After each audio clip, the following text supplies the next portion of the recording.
아침마다 말씀으로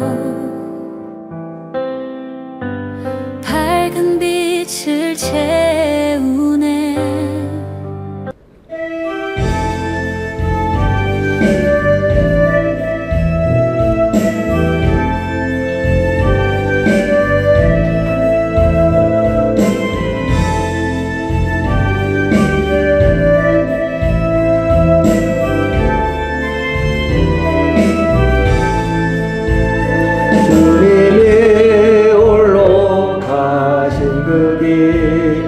나도 따라가온 모든 물과 비를 흘리신 그 길을 나도 가온. 험한 산도 나는 괜찮소.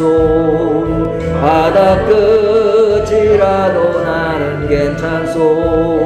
죽어가는 저들을 위해 나를 버리길 바라온. 아버지 나를 보내주온. 나는 달려가겠소. 목숨도 아끼지 않겠소. 나를 보내주온. 주님이 홀로 가신 그 길 나도 따라가온. 모든 물과 비를 흘리신 그 길을 나도 가온. 험한 산도 나는 괜찮소. 바다 끝이라도 나는 괜찮소. 죽어가는 저들을 위해 나를 버리길 바라온.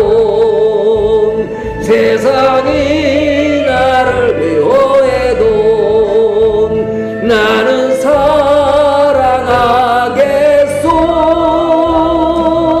세상을 구원할 십자가 나도 따라가온. 주님이 홀로 가신 그 길 나도 따라가온. 모든 물과 비를 흘리신 그 길을 나도 가온. 험한 산도 나는 괜찮소. 바다 끝이라도 나는 괜찮소. 죽어가는 저들을 위해 나를 버리길 바라온. 생명을 버리면서까지 나를 사랑한 당신, 이 작은 나를 받아주오. 나도 사랑하오. 하나님, 오늘 주님의 날을 허락하셔서 이 밝은 교회 원근 각지에서 많은 생명들을 이곳으로 인도하셔서 오늘 주시는 하나님의 말씀을 통하여서 우리가 새롭게 되기를 원합니다.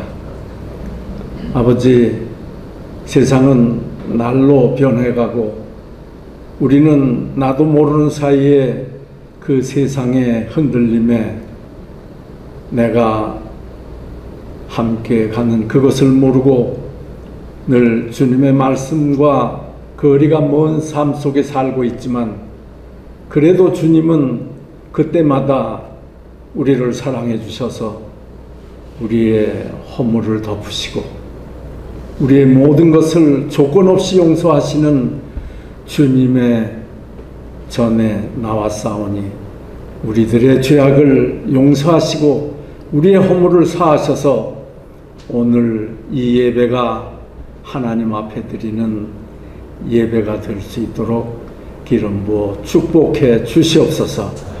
하나님 아버지, 우리 밝은 교회와 또한 임세일 목사님 주위의 많은 생명들에게 그 생명에 영향력을 주시는 주님의 귀한 이 일꾼들을 주님께서 기름 부어 주셔서 더욱더 하나님의 말씀에 힘입어 살아가는 저희들로 인도해 주시옵소서.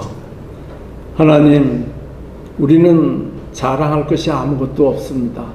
다 우리는 한 곳에서 태어났다가 한 곳으로 가는 인생일지인데 우리는 하나님 이외에 자랑한 그것을 멈추고 주님 앞에 우리를 드려 우리를 낮추고 우리를 주님의 그 말씀에 힘입어 승리하게 기름 부어 축복해 주시옵소서.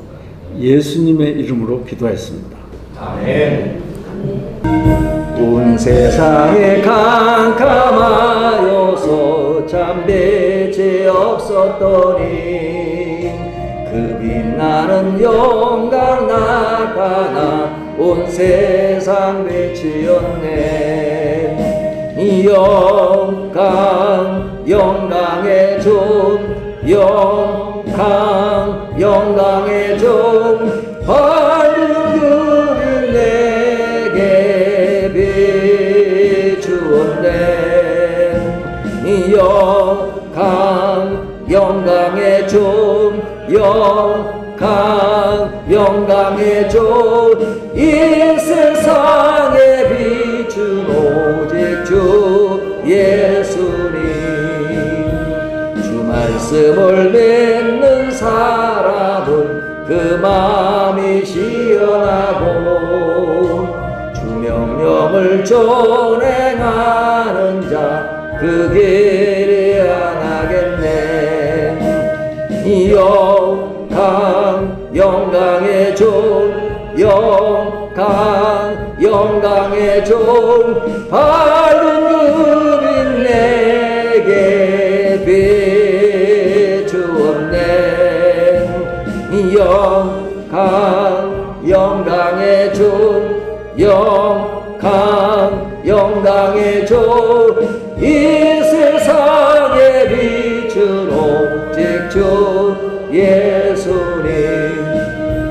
죄 가운데 사는 사람은 그 눈이 어두워도 그 죄악을 씻는 날에는 그 눈이 밝아지네. 이 영광의 종 영광의 종 밝은 그빛 내게 비추었네. 이 영광의 종 영광의 종 이 세상에 비춘 오직 주 예수님. 아멘. 자, 오늘 또 이렇게 모였습니다. 반가운 얼굴이신데요. 우리 인사 한번 나눌까요?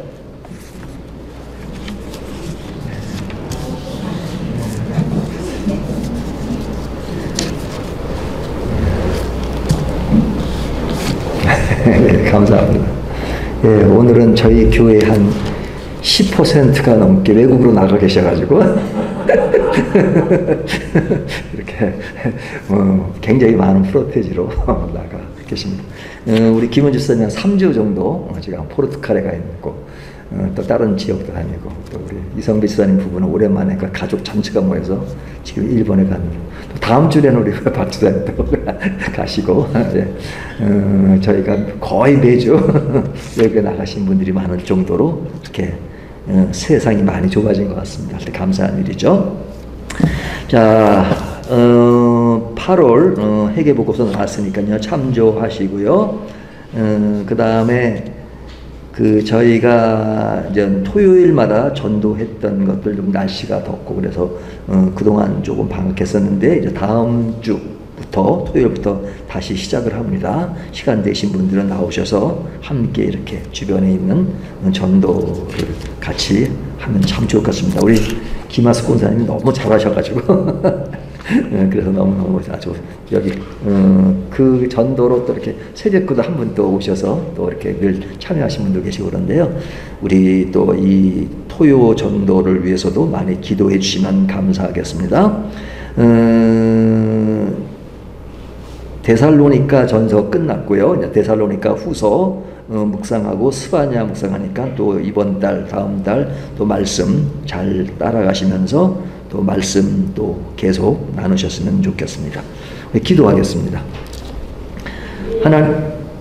하나님 아버지 감사합니다. 오늘 이렇게 또 모여서 주님 앞에 예배드리고 주님을 찬양하고 또 주님의 품 안에서 이렇게 교제의 시간을 나누게 하시니 너무너무 감사합니다. 우리의 나눔이 아름답고 우리의 예배가 아름답고 우리의 모든 모임이 아름다운 것은 우리의 모든 삶의 중심이 주님이시기 때문입니다. 우리가 언제 어디서라든지 늘 주님이 우리 삶의 중심이 되는 것을 잊지 않게 하시고 그 중심 속에서 모임을 위한 모임이 아니라 정말 주님을 사랑하고 주님 사랑 안에서 우리가 진정 살아가는 인생의 방향과 신앙의 방향이 무엇인지를 늘 인지하면서 정말 진실한 믿음의 길을 신실하게 갈 수 있도록 해 주시기를 원합니다.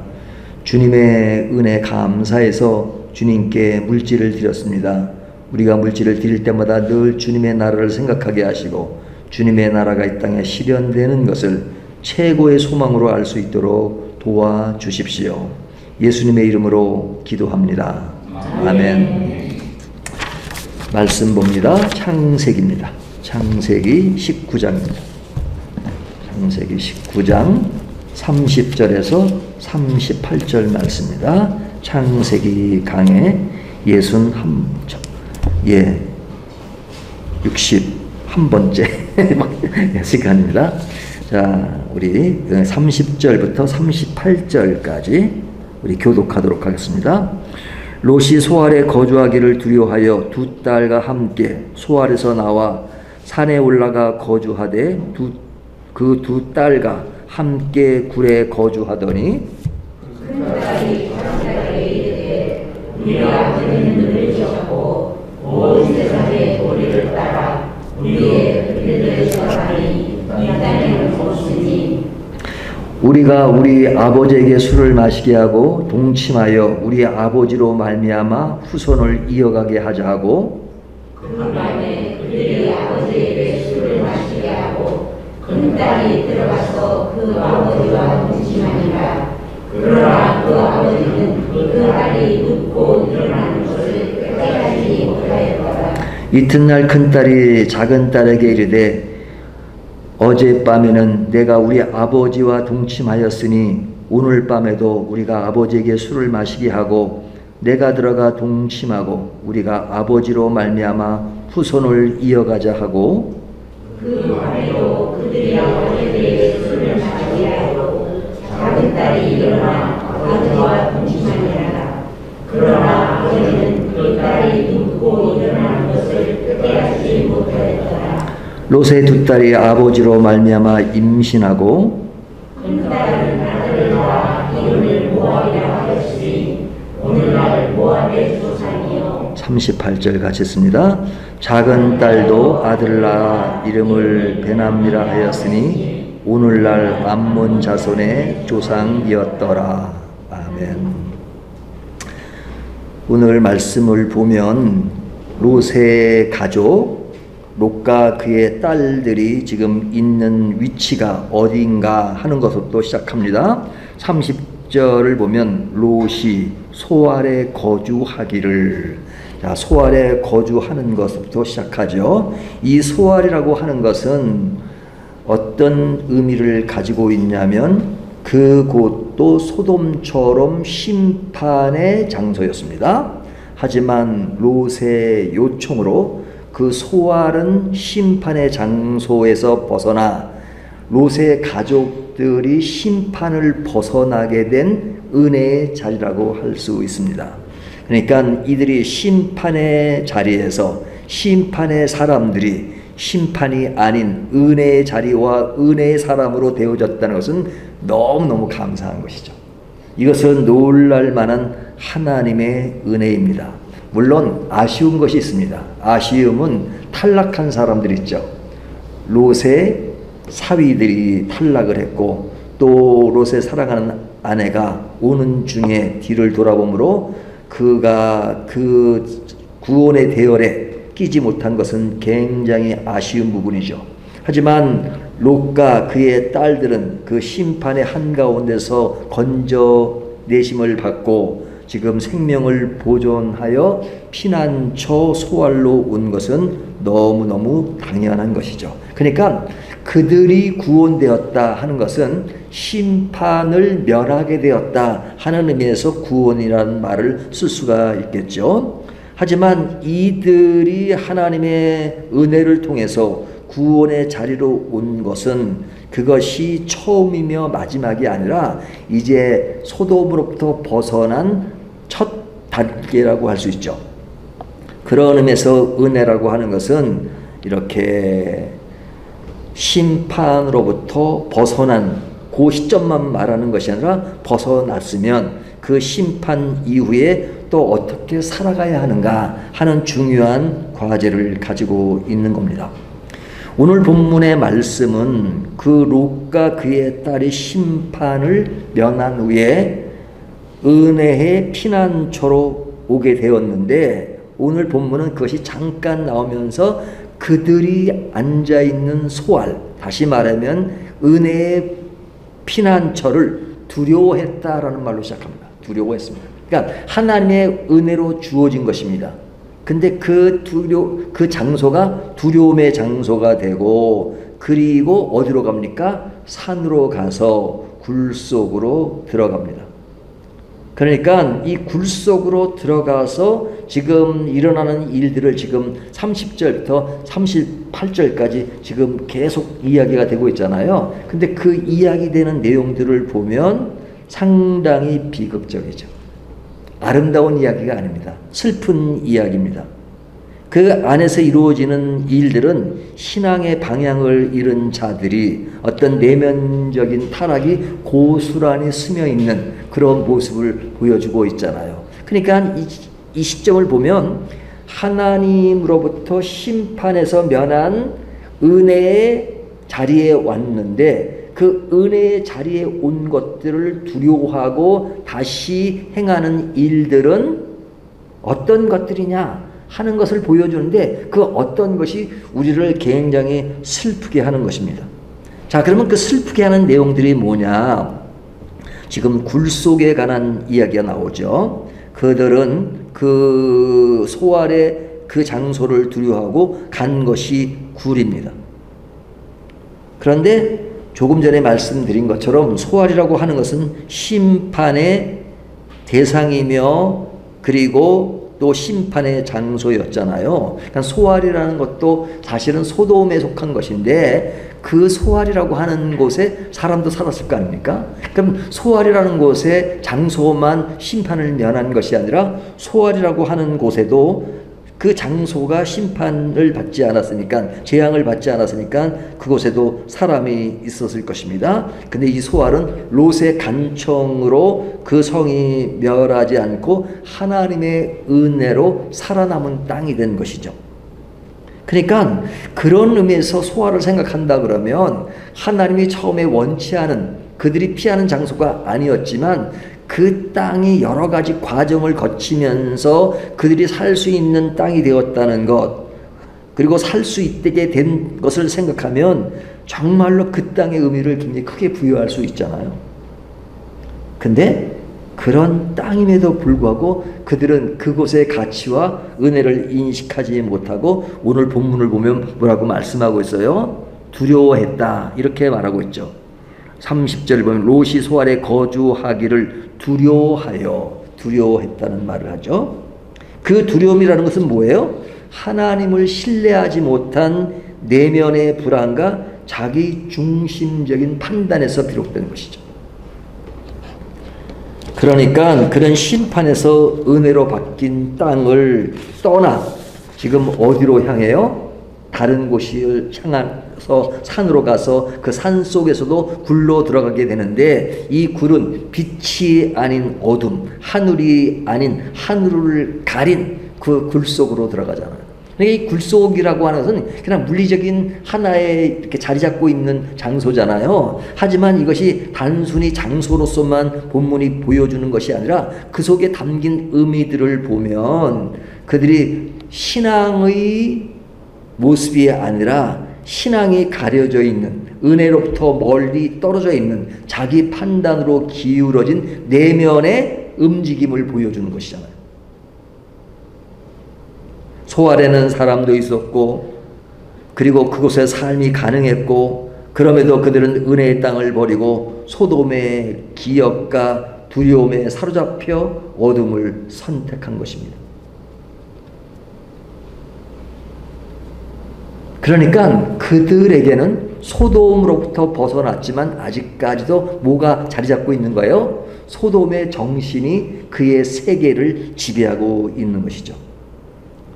그래서 그 속의 정서와 그 속의 분위기로서 지금 사건들이 계속 이어지고 있는 것입니다. 그 이어지는 사건이 뭐냐 하는 것은 우리가 너무 잘 알고 있는 내용이죠. 이 내용은 뭐냐면 그 굴에서 일어나는 사건이잖아요. 그 굴에서 어떤 사건이 일어났어요? 그 딸들이, 두 딸이 아버지에게 술을 마시게 하고 술에 취한 아버지를 하나의 자손을 잇게 되는 대상으로 생각하고, 그래서 두 딸이 지금 아버지와 동침해서 아들을 낳은 사건이잖아요. 이 사건들은 끔찍한 이야기죠. 상상도 할 수 없는 내용입니다. 하지만 이 사건이 벌어지고 있는 것을 이야기합니다. 어디서 이 사건이 벌어지고 있어요? 소돔도 아니고 소알도 아니고, 소알도 하나님의 은혜로 주어진 장소지만 그것을 떠나서 산으로 가서, 다른 지역으로 가서, 그리고 굴 속에서 이루어지는 것입니다. 하늘이 가리고 어두컴컴한 그 굴 속에서 이루어지는 마치 그 물리적인 현상이 마치 죄악의 모습인 것처럼 느낄 수 있는 그곳에서 이루어지는 일들은 지금 아버지에게 술을 마시게 하고 동침해서 아들을 낳게 되는 그러한, 물론 아들은 뭐 나중에 낳는 것이지만 그런 사건이 벌어진 것입니다. 그러면 이러한 행동들, 이러한 모습들은 사실은 어디에 영향을 받은 것인가? 뭐 소돔이 어떤 곳이라는 것은 설교를 통해서 말씀하신 것처럼 소돔이라고 하는 것은 아주 성적으로 타락한 것이잖아요. 그 타락한 것들을 아주 노골적으로 보여준 것은 두 천사가 롯의 집안에 왔을 때 사람들이 와서 우리와 상관하자 하는 그러한 사건을 통해서 그 소돔과 고모라가 얼마나 성적으로 타락한 것인가 하는 것을 보여준 것이잖아요. 그러니까 그들은 그곳으로 가서 그 문화의 영향을 받은 것은 굉장히 큰 것이잖아요. 그 영향을 받은 증거가 뭐예요? 그들이 천사와 상관하자 했을 때 롯이 그 딸들을 내어놓으면서 너희가 내 딸을 어떻게든지 하라 하는 그런 말들을 보면 그런 것들이 결국은 잘못된 문화 속에 얼마나 젖어 있었는가 하는 것들을 보여주는 것이잖아요. 그 젖어 있는 그 딸들의 세계 속에서도 그들은 그 문화를 그대로 답습을 하고 그 타락된 그곳에서 그 방식과 그 생각으로 지금 이런 사건들이 벌어지고 있죠. 이 사건으로 인해서 결국 나라가 형성되는데 그것이 이스라엘 동편에 있는 모압과 암몬이잖아요. 이들이 모압과 암몬의 조상이 되는데 그 모압과 암몬은 이스라엘과 끊임없는 그런 적대적인 관계 속에서 살아가는 것을 볼 수 있습니다. 그런데 여기에 보면 그 딸들의 그런 행동들이 사실 건전하지 않을 뿐더러 아주 악한 것이죠. 잘못된 것이죠.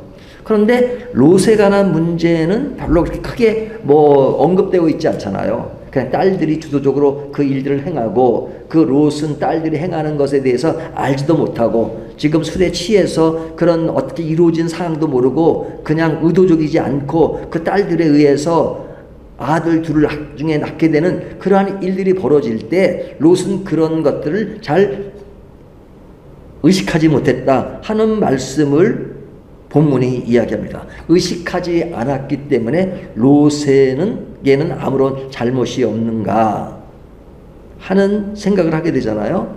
하지만 이 롯이 그렇게 아주 그냥 앞뒤를 가리지 못할 만큼의 술에 취한 상태를 보면 그것이 누구와 연계해서 생각이 됩니까? 누가 연상이 됩니까?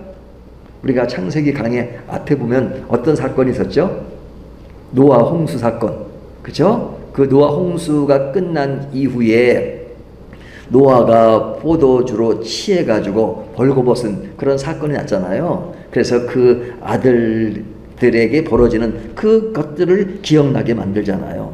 그러니까 노아는 당대 의인으로 인식이 됐고 하나님이 그를 사용하셨고 했지만 어떤 치명적인 그런 약점이 드러나는 것을 보면 그 노아가 술에 취해서 행했던 그런 일들이잖아요. 그 모습을 다시 한번 연상하게 합니다. 롯은 딸들에게서 그냥 앞뒤를 가리지 못할 만큼 술을 마셔서 그 술을 마신 결과가 어떤 것인가 하는 것을 우리가 이렇게 느끼게 하잖아요.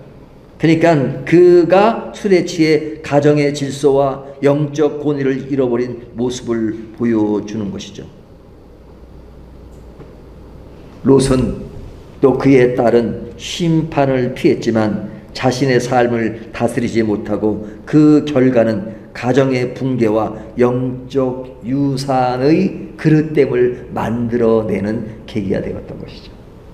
그러니까 이것 내용을 보면 우리가 많은 것을 생각을 하게 되잖아요. 그러면 이 딸들이 그런 행동을 왜 했느냐? 그들이 그런 행동을 정당화시키는 말들을 합니다. 그 말이 뭐냐면 그곳이 그들이 피한 장소고 피한 장소는 아주 이게 하늘이 가려져 있는 그런 굴속이잖아요. 굴속에서의 삶이라고 하는 것은 운둔하는, 그렇죠? 요즘 뭐 자연인의 세계 뭐 이런 것도 나오잖아요. 뭐 자연인들의 얘기도 하지만 뭐 그들은 굴속이 아니라 넓은 그런 산속에서 그냥 넓게 살지만 이들은 그런 굴속이라고 하는 것들을 강조함으로써 그들의 세계가 얼마나 좁혀져 있는가 하는 외형적인 모습을 보여줍니다. 하지만 그들이 외형적인 모습만 아니라 실제로 그렇게 어두워지고 작아진 것은 그들의 마음이죠. 그러니까 그들이 그 속에서 행하는 일들과 말하는 것을 보면 뭐라 그래요? 우리가 남편이 없으니까, 풀어서 얘기하면 남편이 없으니까, 그러니까 자손을 잇기 위해서는 남자라고는 아버지 혼자뿐이니까 아버지와 동친하여 대를 이어가자 하는 것이잖아요. 그러니까 대를 이어간다는, 대를 바라는, 후손을 바라는 그런 마음을 피력하면서 그 대를 잇기 위한 수단으로서 아버지를 택한 것이죠. 아버지를 택한 것이죠. 근데 아버지를 택할 수밖에 없는 것은 남자가 없다는 거죠. 남자가 없다는 거죠. 그러면 실제로 남자가 없어 그런가요? 남자가 있을 수 있죠. 어떻게 하면 남자가 있을 수 있어요? 가까운 친척 중에 아브라함 있잖아요. 아브라함. 그들이 아브라함에 있는 곳에서 소돔으로 갔듯이 다시 그들이 소돔에서 나왔다면, 소돔을 피해서 그 심판을 면했다면 다시 아브라함에게 돌아가지는 않더라도 아브라함에 있는 그런 많은 사람들이 있을 때 그 사람 중에서도 남편을 택할 수 있는 가능성이 얼마든지잖아요. 그러나 그들은 전혀 아브라함과 연계해서 생각하는 것이 없습니다.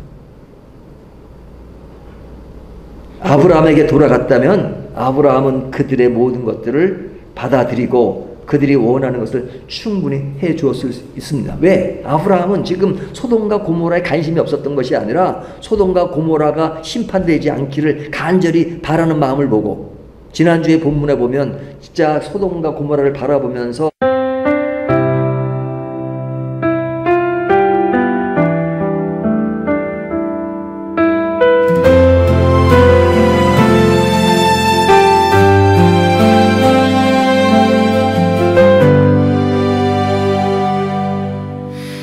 아침마다 말씀으로